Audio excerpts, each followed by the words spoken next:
Thank you, Gareth, for the kind introduction, and welcome everyone. Thank you for joining us. My name is Carlene Baskerville from Sage Australia, part of Sage Group, a global leader in ERP, finance, payroll and HR technology.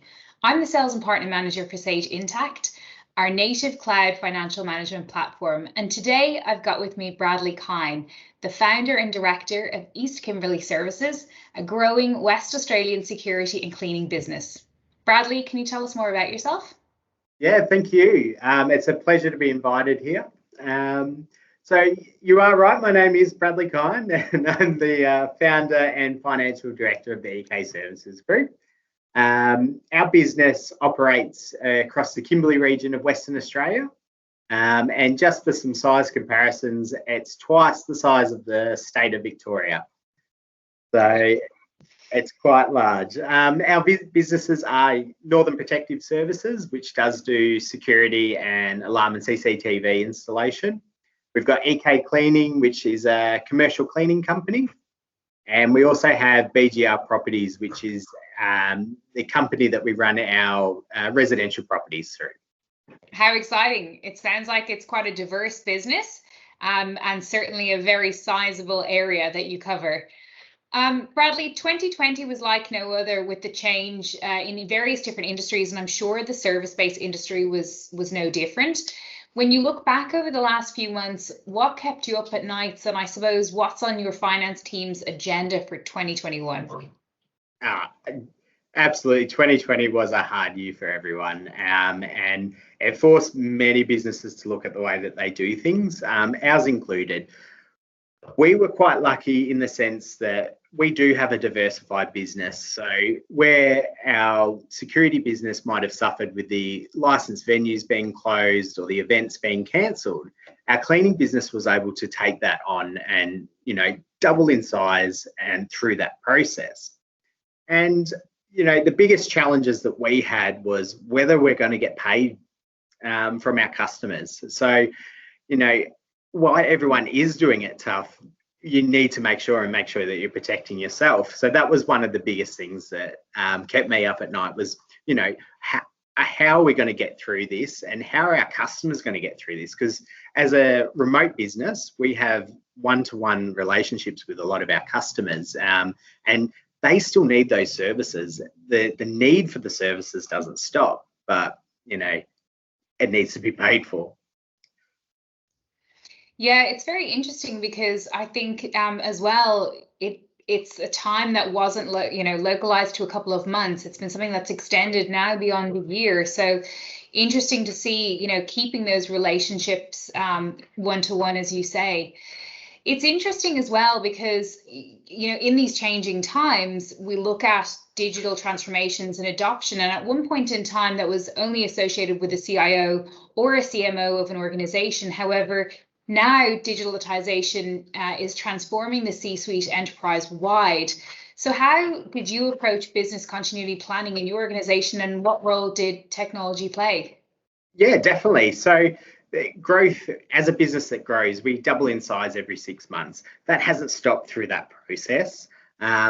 So by making sure that we had the right systems in place that allowed us to really connect back with our customers. So with our ERP system, it's Sage Intacct, that's the one that we use.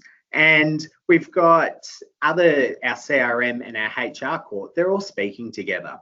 So what that's allowed us to do is our finance team actually really understands the numbers that are on the balance sheets and the profit and loss statements, because all those processes are interconnected, they're automated. So our team out in the field puts in an incident report or goes and does some work in the field, sends it all back. That process is automated all the way through to our finance team, through to invoicing our customers.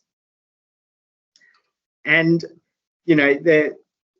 by having those processes in place, we were able to see the data from all of our entities and all of our different departments all together in one. So that allowed us to really plan, what's the worst case scenario in some ways, and make sure that we have the right processes in place, allowing us to update our forecasting and, really it's that data-driven analysis now.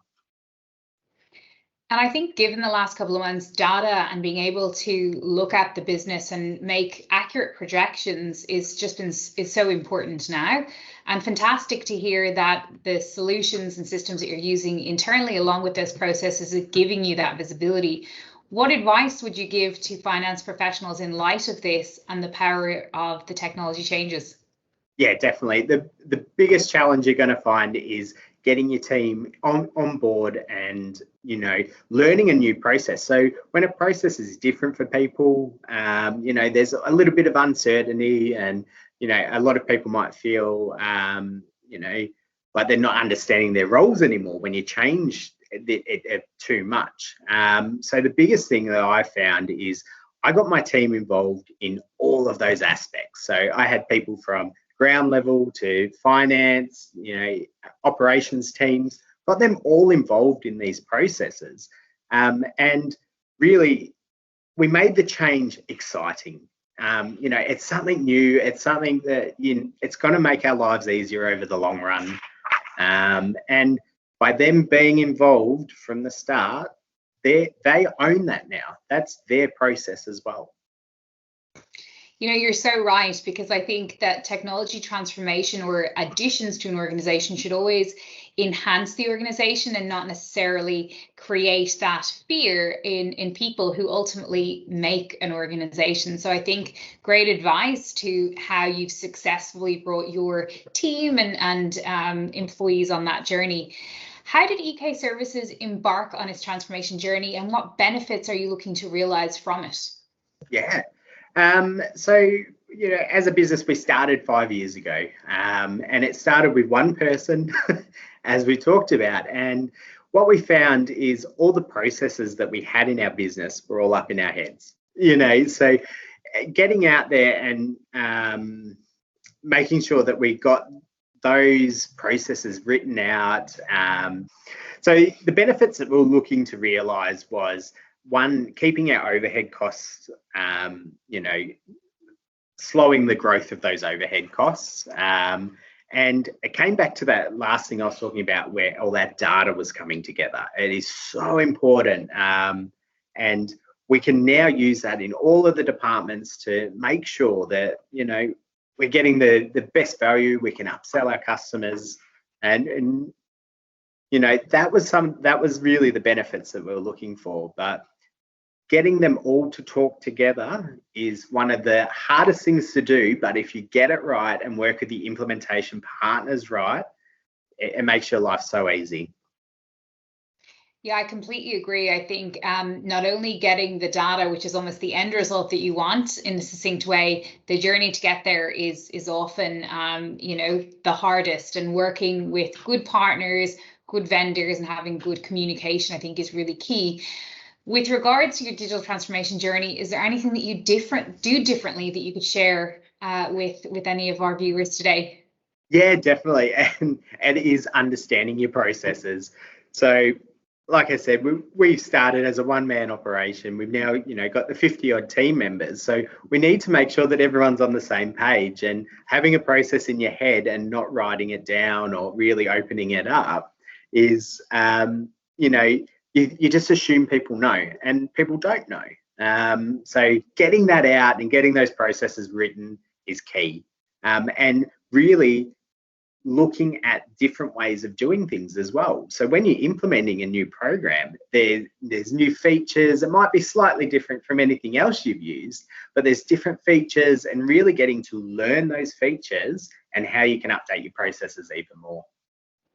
Yeah, it's really good advice, because I think a lot of that fear that you just spoke about earlier in employees learning something new comes from, their value to the business, knowing the systems and the processes, and then learning something new and becoming as savvy on it can be challenging. So it's a great opportunity for organizations to really get across their processes in a more detailed way. I'd be interested to see or hear what you all think. And if you're currently going through anything similar in your journey for our listeners today, please let us know in the chat below. Bradley, what do finance leaders within the professional services industry need to survive and thrive in order to grow? Well, the biggest thing is managing your cash flow. Cash is king, and that's all business leaders know that. And it's being involved in your processes in the sense that, keeping an eye on how far out your customer debtors are going and things like that, and offering different solutions to get your customers to pay a little bit faster. So it's adapting to the new type of customer as well. They're savvy. They like to use things like PayPal, or they'll like to use things like the bank pay IDs, and they want to be able to use credit card payments. So really having those different options, we found that increased our cash flow significantly by allowing those things to happen and offering different ways of doing it. And traditionally your finance teams are locked away generally in the darkest part of the office, not ours obviously, but and getting them involved in even just day-to-day things as well, just get them to realize what those numbers actually mean, because they're numbers on a piece of paper, but they all mean something. And it's always good to get out and see what that is as well. We've got some of the smartest people in our team work in the finance team, and using their skills and knowledge, it's priceless. Yeah, it's a really good point you make. I think bringing people on the journey, but then also involving them in those decisions, which creates an accountability and kind of a self-ownership is so important.